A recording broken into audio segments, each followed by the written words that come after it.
3, 2, 1. Yeah, you like that? You want to sit on Mama's lap?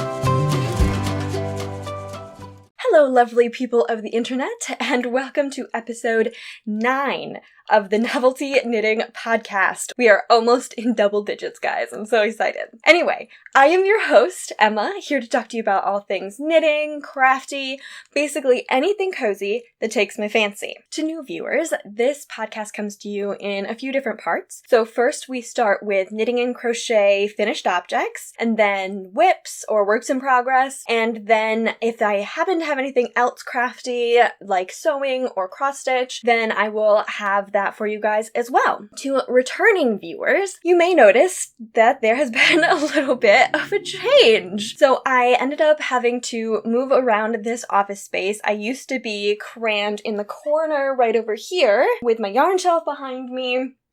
Trying to make that work, I was kind of just stuffed into a corner with all of my stuff as closely around me as I could, and then I would have to climb over everything to get out of that setup, which was not ideal. In addition, the way that I had the room set up just made it a little bit more difficult to get to some of my storage bins. So I thought that it was time for a little bit of a shifting, a little bit of a makeover. The result is that I have also shifted my recording studio section setup. Sure. The result is that I have also shifted my recording setup just because I think that this will be easier for me. I can move around, I can move my arms like all over the place, and I don't feel nearly as restricted. So I hope you guys like this setup. Let me know down in the comments what you think. Now, obviously, there is a very big announcement for this episode, which is the winner of my yarn giveaway. The winner is getting these 2 skeins of Madeline Tosh in the colorway Phantasm and Marfa. So, you guys, here's the thing. I record these videos a little bit in advance just so I have time to edit everything together because that takes me a few days. So you are going to get a lovely visit from future Emma to read you guys the winner. Hello, lovely people of the internet. I am Emma of the future. I know that this video is going up late. It is Sunday and I am just finishing up the editing here and selecting the comment. Thank you, computer, for letting me know a random notification, but I promise I have good excuses for why this video is up late. There's been house stuff, there's been health stuff, there's been car stuff. My husband and I are actually going to need to get a new car, which we were not expecting to have to do for a couple of years, so it's a whole thing, so you will have to excuse me for being late. Now, let's select this winner from the comments. So as you can see, I've got just a free comment picker here. So let's see, get YouTube comments, and it looks like there are 54 unique comments. So there's your odds if you're curious. And start. A. Porter. Congratulations! You are the winner of this giveaway. I will leave a comment on your comment so you know in case you don't see this video. If you have an Instagram, go ahead and get in touch with me. I will leave the link to my Instagram in the description down below and you can DM me there. And if not, we will figure something out so we can get it sorted out so that I can get this yarn to you. Thank you to everyone who commented on the video. Elena would also like to say hello. I loved getting to know you guys. We have some truly amazing people in our community, and all of you are so creative and so fun, and I can't wait to keep getting to know you and for you to keep getting to know me through these videos. So, let's send it back to past Emma. But anyway, grab a cup of tea. I do actually have hot tea today because we've had a few really properly chilly days here in Michigan the past few days. I am embracing that wholeheartedly. So I've got a little bit of very traditional Twinings Earl Grey here. Decaf, of course, because I cannot drink caffeine. Woe is me. But anyway, yeah, grab a cup of tea and let's get started. So the first thing that I want to talk to you guys about is a little modification that I made to my summer crop top. I don't think that I mentioned this in the last episode because I just don't think I'd had a chance to wear it yet, but I found that this band on the bottom stretched out way more than I was expecting, to the point where it was like uncomfortably loose. And I assume that that is because of the cotton, because this is 100% cotton, and cotton just has like no stretch in it, no spring back. Like it's never going to, until I like put it in water and wash it or something, it's not going to stretch back. That's not quite the right way of phrasing it, but I think you guys get what I mean. So it got too stretched out, so what I ended up doing is cutting off a huge section in the back and putting in some laces. And this works out really, really well for me because I've actually found that the laces that I installed were just, first of all, perfect size. I'm so proud of myself for that. I thought it might be a little bit too much, or, well, what I was really worried about was it being not enough, because then the laces weren't going to do me much good. Whereas if I had removed too much, then the laces would make up for that because I would have a little bit of just the plain laces. Anyway, it has worked out perfectly because I find that I am able to kind of pull it very tight at the bottom, and then at the top it has a little bit extra, which just fits me perfectly. Now, the one thing that I have to say about this that I feel like is important to mention is that you should not be like me, kids, because I just kind of went for it.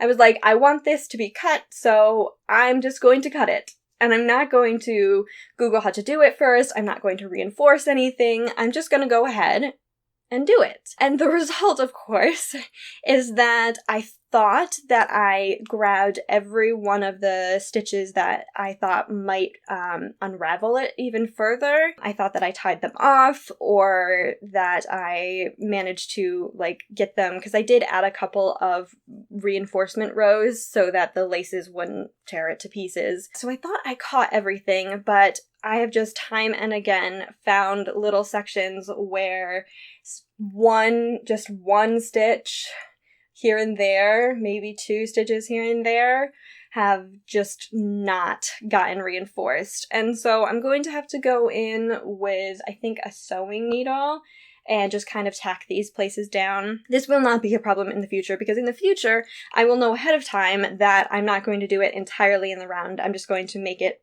flat like this, and apparently I'm already planning to make more of these, so if that tells you anything about how much I enjoyed this project. But yeah, it will be super easy to make this pattern flat rather than making it kind of in the round like this, so I look forward to that.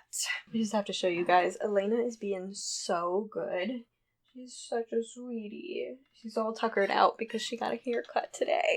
I actually have loads of finished objects for you guys today. And by loads, I just mean I have 3 more finished objects for you guys. First is my Holly Jolly socks. These are just, standard vanilla sock with the heel flap and gusset. Now that I have finished these, I like even more that I included this little band across the top. It almost looks like when they're being worn, like it's kind of keeping them up almost or something, which obviously isn't true, but it looks really cute. So I'm really pleased with that.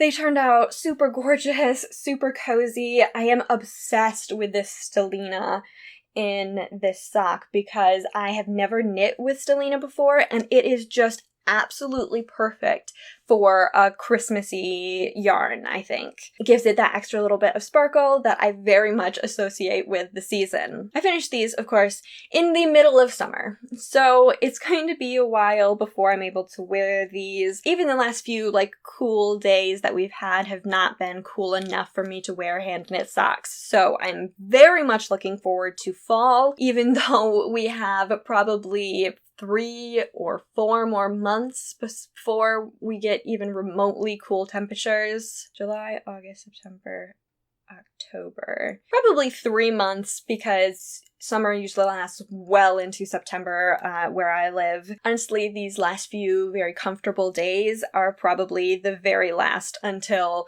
we get through the 3 months of absolute hellish heat. All I can say is thank goodness we have air conditioning.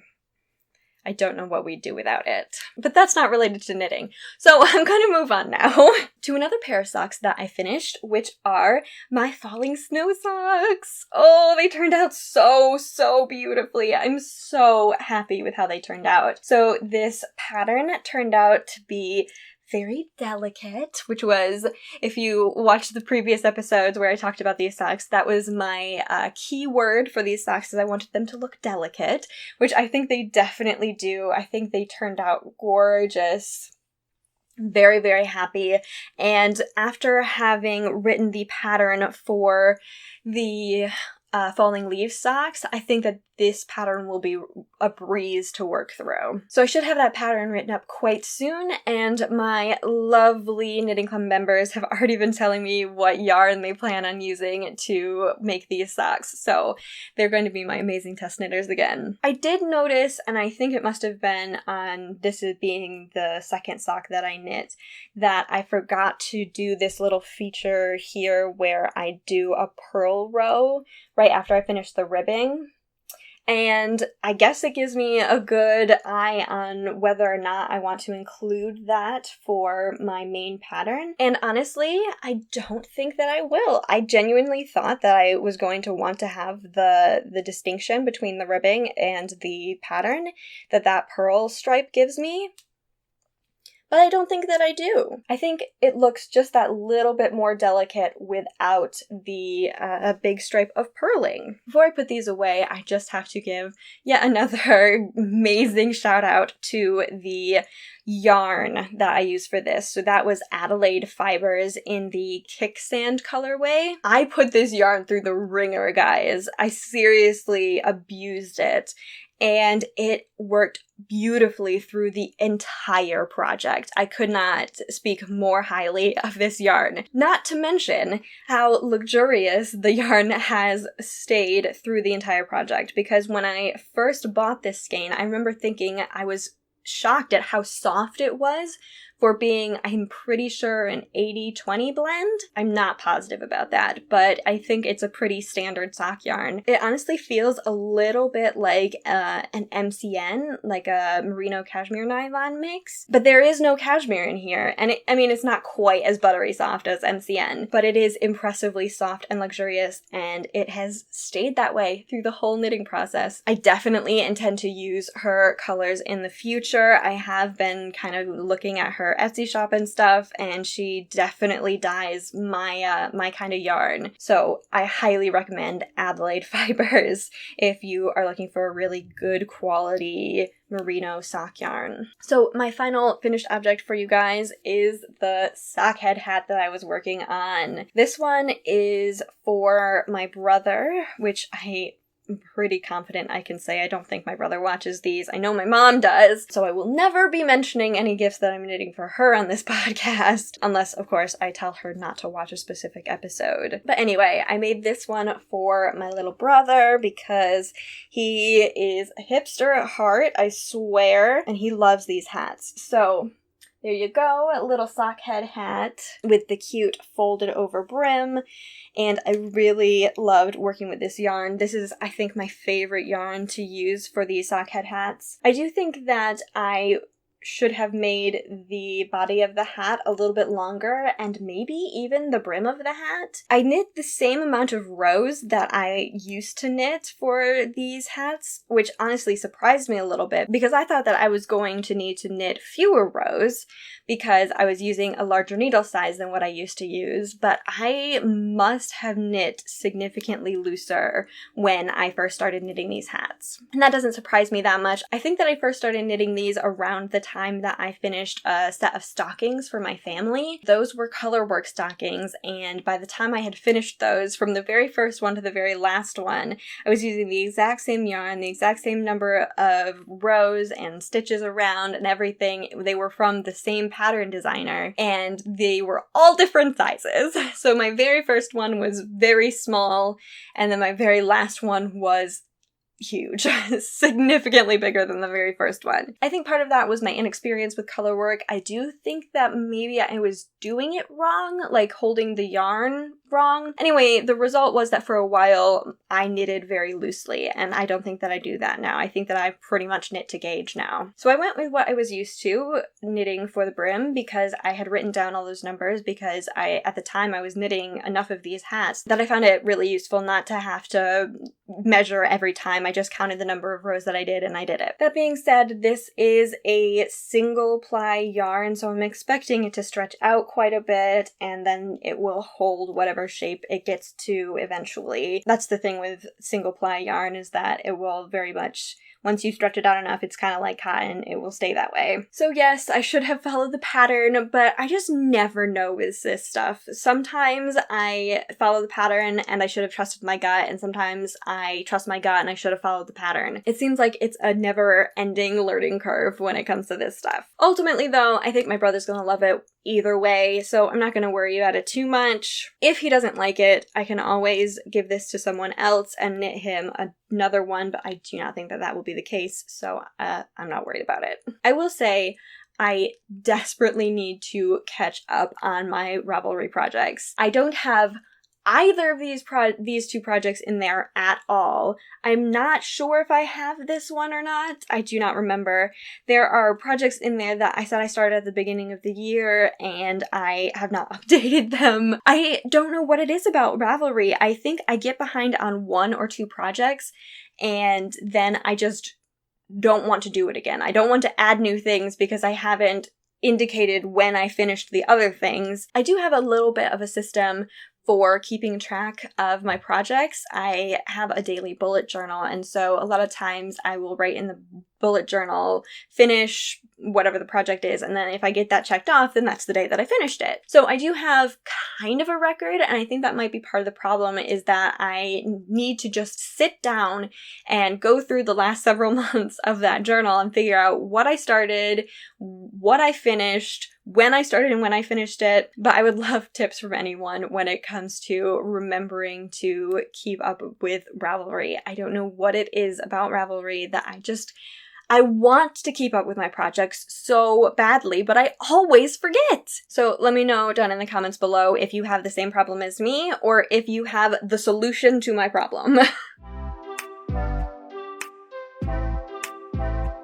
It is, in fact, the whips segment this week that is going to be a shorter segment because I have not worked on my Banff cardigan at all. I don't know what it is about this project that I can't seem to get myself to pick it up. I think I've just been really focused on getting some of these smaller projects done, especially my socks. But anyway, I haven't worked on my Banff cardigan, and I have not worked on my patchwork pullover / festival cardigan, and that's the same explanation. I mean, I was focusing on getting my socks done, and so the result is that I haven't had time to really work on either of those. I've also been pretty busy. Last weekend was Father's Day, and so I needed small projects that I could take with me to visit my in-laws and to visit my parents, and both the Banff and the festival pullover Nope, that's wrong. Both the Banff and the patchwork pullover / festival cardigan take just a little bit of concentration right now. I'm on the front panel for the Banff, and so the color changes that I have to do are going to happen much more rapidly than when I was doing the back panel. And then the patchwork pullover is just a mess to work on because I have 4 different yarns going at once, and I have to manage those, so I'm not taking that anywhere. Anyway, all that to say, I have 2 works in progress for you guys right now. The very first one is my beautiful socks. I am just calling them beautiful. I don't know why. I think, so the yarn itself is called Countess. It's Felici. And I think maybe I thought that it was called Baroness. And so I merged it to Beautiful Baroness. And then I'm calling these socks my beautiful socks. Anyway, I have nearly finished the cuff on these. I did consider taking out the cuff that I had finished because I very distinctly remember that on these Holly Jolly socks, when I had finished the heel, I kind of wished that I had made the cuff in a complementary color as well as the heel and the toe, but I actually quite like how these turned out, so I'm not going to let it bother me too much. I will probably do both the heel and the toe in an alternate color though. But honestly, it's not worth it to take out this cuff, even though it really wouldn't take me that long to redo it. It would take me long enough that it's not worth it. I actually cast these on the live stream that I did with Soxy Nana Alice. Hi Alice, if you're watching. I had so much fun on that live stream. I honestly would love to do that sort of thing again. I would really, really love to be able to do like a full-on like knit night type of thing, where I get several other creators on YouTube and we go live. There's like 5 of us, because I called the live stream Friday Night Knitting Club, which, I mean, it worked out because it was Friday, but I actually got that name from my absolute favorite book, which is the Friday Night Knitting Club. So I think it would be really fun to be able to do that with a big group of people. It gets a little bit chaotic, but it's really fun. So if anyone has any ideas for people that they think would be good in that sort of thing, or that you'd like to see in that sort of thing, please comment down below and tag them in this episode. Or if you are a creator yourself and that sounds like something you'd be interested in, please leave a comment or DM me on Instagram. I will have the link to my Instagram in the description down below. But yeah, let's get a Friday Night Knitting Club going. Anyway, I ended up casting these on during that live stream because it was just a little bit too much for my brain. I was trying to work on my falling snow socks, and I would do a row and then have to rip back, and then I would be able to finish that row, and I would do the next row and that one would have to be ripped back. I was ripping back constantly because I kept messing up. So I decided about halfway through the stream that it was too much. I could not keep up with conversation, monitor the chat, and do whatever troubleshooting was necessary during the stream. So I reached for my next self-striping sock, and this is just going to be a vanilla sock. So that is significantly easier. And I have to say, I am loving these colors. I knew that I would, of course, that's part of why I bought it, but this in particular, I would say more than some of the ones that I've used in the past, I am just in love with. You can see it's got a bit of this really dark purple just before it goes into this slightly lighter purple and then like this lavender color. But I am in love with these socks. That's why they're my beautiful socks. And isn't this needle cozy just the cutest thing? I think that they're little cats. Yes, they're definitely little cats. So they look like they could possibly be bears, except that they have tails. Like these little tails here. So, and whiskers. I don't know why I thought they were bears. So then the very last thing in my works in progress section is this socket hat. I'm just obsessed with these guys. I think that part of the reason that I decided to do this pattern again was just because I know it and it's easy and I just want to get this hat on the needles and done, because Michael needs a new winter hat because I stole his usual one and the other one I shrunk. So I am a bad knitter. What kind of knitter shrinks the yarn that they use? Ugh, I can't believe I did that. This is another sock head hat. I did cast on an extra 8 stitches on this one compared to what I knit for my brother, despite the fact that this is a DK weight yarn? No, a sport weight yarn. Sure. Concrete mixer, right outside the window. Why not? I figured that the extra stitches aren't going to hurt anything, and honestly, my husband has kind of a big head, so this will be perfect. I am going to be intentionally making this one a little bit shorter. It's not going to be so much a sock head hat as just a hat, because my husband does not wear his hats slouchy at all. Even if I make him a slouchy hat, he will just stick it straight onto the crown of his head and then roll the brim back as far as he needs for it to be comfortable, which is not the greatest look for these sockhead hats. So really, I'm mostly just using the pattern for the decrease rows at the end. My husband did decide that he wanted like the dark green and black to be the outside. It actually ended up being, I did not know there was going to be like this little section of like teal almost, and then into the dark green and black, but there you go. It does mean that I have a center pole cake, which is not usually my preference. Usually I will do just pull from the outside, even though it sends this tumbling all over the place. I have just had really bad luck with center pulls in general. I tend to get yarn barf at the end, just miles and miles of yarn barf, but it is growing on me. It's definitely easier, I think, for these hats, and maybe I will become a convert soon enough into center pole balls. Who knows? Now, moving on to miscellaneous other crafts, we're going to start with sewing. I made a thing. It's the thing that I'm wearing right now. I'm so happy with it. Let me show you guys. Let me see if I can back myself out of here. There you go. You can see I just made myself like a little wrap, really. I keep it together with this belt, but if I take off the belt, you can see that it is super easy. I mean, it's a super basic project. I basically just cut it because I had 3 yards of this stuff, guys, and I used about a yard, maybe even less. So I just hemmed this and around the neck, obviously, and the sides, and then I sewed this together here for about 6 inches, like that. And there you go. I am just so in love with it. I got the fabric at a dead stock store, so it was super inexpensive. That's why I got so much of it. So I have more than enough left to do a skirt with. I should probably finish getting dressed and then talk to you guys about this. Just as a brief explanation of what I actually do here, I put this belt on and I kind of adjust the neckline based on how I'm feeling. Sometimes it'll be wide open and sometimes it won't.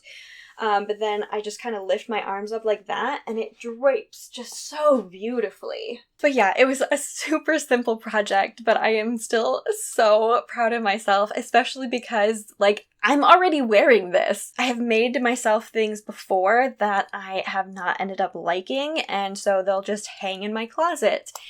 And that always makes me really sad, but this is just perfect, and I'm so happy with it. So if you caught the previous episode, you will know that this is the very first project that I have sewed on my brand new sewing machine, which I got for Christmas last December. So like 6 months ago. And I was not using that sewing machine because I was super intimidated by it. It had so many buttons and it had all these like extra little features that I didn't really understand how to use. So in the last couple of weeks, I actually got the sewing machine out. I set it up. I read the manual. This never happens to me. I do not like reading instructions. I tend to get bored and kind of zone out halfway through, which just makes the information that much harder to learn. So typically I will read the instructions as I go if I absolutely have to read instructions, rather than reading them beforehand, which is probably the smarter thing to do, just because I tend not to absorb the information if I'm not physically doing the thing. But anyway, I read the manual. And shocker of shocks, it helped immensely. It helped me, first of all, feel so much more comfortable using my machine because it was not this like enigma to me anymore. But also because I had the machine right there as I was going through the manual, I was able to like kind of play with all of the things as I figured out what they were. So I should clarify and say that I have not read the entire manual yet, because there were some aspects of it that I'm just not going to use right now, and I will just have to go back and read the manual again when I want to use them. Like, I have a foot for the machine that does buttons and stuff like that, and I will read those instructions when I need to install a button on something. Anyway, it was super useful having the machine right there because as I read down the list of like all of the different features on it and all of the different pieces, I was able to like look at it, look at the diagram, and then look at my machine. And I could figure out exactly where everything was so that I understood how it all worked. So my machine is my new best friend because I absolutely love this machine. I did not realize just how fun and easy sewing could be if you have a nice machine. So my machine's name now is Bella because she is so beautiful and I adore her. She's very fancy. She comes with a few features that I would never have even considered might exist.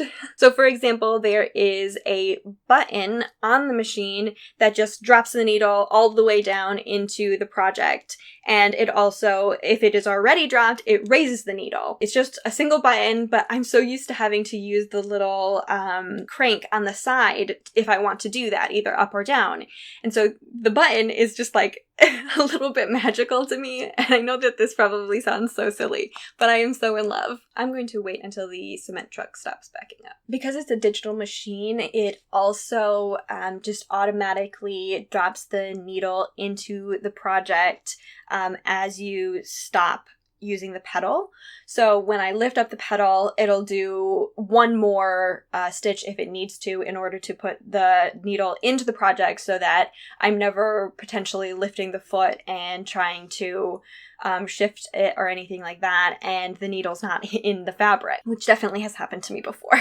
It also has a simplified system for putting the thread onto the bobbin, and also for threading the bobbin. It lets me put the bobbin in where it goes, and then I just have to kind of weave it around a couple things, and then I can just start sewing. I don't have to catch the thread for the bobbin first, which is a major quality of life improvement in my opinion, because that was one of the places where I always struggled was with threading the bobbin when I was using my other machine, partially because it had a tendency to get a little bit stuck and partially just because, I mean, I wasn't super great at it. There is also a needle threader.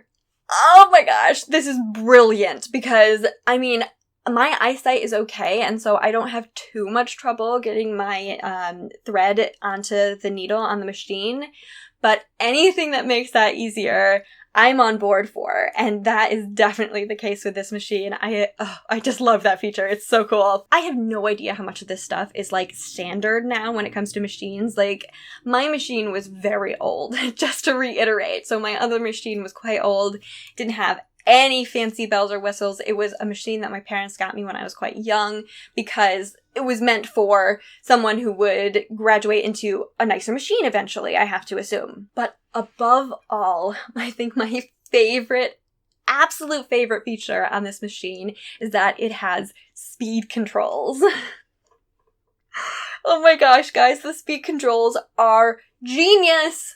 So, the very slowest setting goes very, very slowly. I can have foot all the way down on the pedal and it will just chug along very slowly, which is very useful for me. And then there's a medium speed and a super fast speed. But I just love it. First of all, it's a little slider, so I can, I think, get some in-between speeds as well. But I have always struggled with those first few stitches when you're starting a new line where I press just a little bit too hard on the foot and it takes off. Or when I'm trying to be really delicate and I just end up feeling so much pressure because I am not sure if I'm going to be able to press the foot at the right speed. And especially because this was a brand new machine for me, it was so nice to be able to start off with that really slow speed. I was able to get comfortable with the machine before I actually started really getting into it. And as you can see from my hems, I did a rolled hem. I think that's what it's called. So my rolled hem meant that as I was going, I had to roll the hem. And so having that really slow speed, I actually managed to get to the point where I just kept the machine going and I was able to fold it as the machine was going and I didn't have to stop at all, which might seem so trivial to people that are really deep in the sewing community, but for me, it was a huge deal because I never imagined that I would be able to do that, and I don't think that I would have been able to do that on my other machine because I would have been too worried about accidentally hitting the speed up too high. I would have had to stop every few inches to roll it, and then get to the end of that, and then roll it again, and then get to the end of that. And that is absolutely fine if that's what you're doing. Again, I did that for most of this project, but the fact that I was able to keep up with that in that way made me feel really, really proud of myself. So this whole segment, either you are super into sewing and so you are laughing at my enthusiasm right now, or you are only slightly into sewing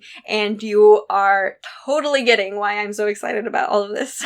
And I guess that there's like some middle ground in there and maybe some people that aren't into sewing at all that are just generally amused by how excited I am. But anyway, that is the sewing content I have for you guys this week. The only other thing that I would like to mention is my cross-stitching. I did not manage to get a single stitch like I had wanted to. So in the last episode, I had hoped that I would be able to get at least one stitch cross-stitched for one of my projects, but alas, apparently I don't have a hoop. I thought that I owned a hoop. I might have at one point, but I don't know where it is now. I don't know what happened to it. So I need to get a hoop before I can carry on with my cross-stitching. And I need to order some more embroidery thread. And I think actually there is a local cross-stitch store near where one of my friends lives. So I'm going to pop in there and hopefully be able to get what I need. Just because, you know, support local when you can, especially during this pandemic. But yeah, guys, that is everything for this week. I hope you guys enjoyed this episode. Please, please, please make sure to like the video, subscribe, leave a comment down below, tell me your thoughts about this episode or any of the questions that I asked. And I will see you guys in 2 weeks, or if you're here for the vlog, 1 week. Bye, guys.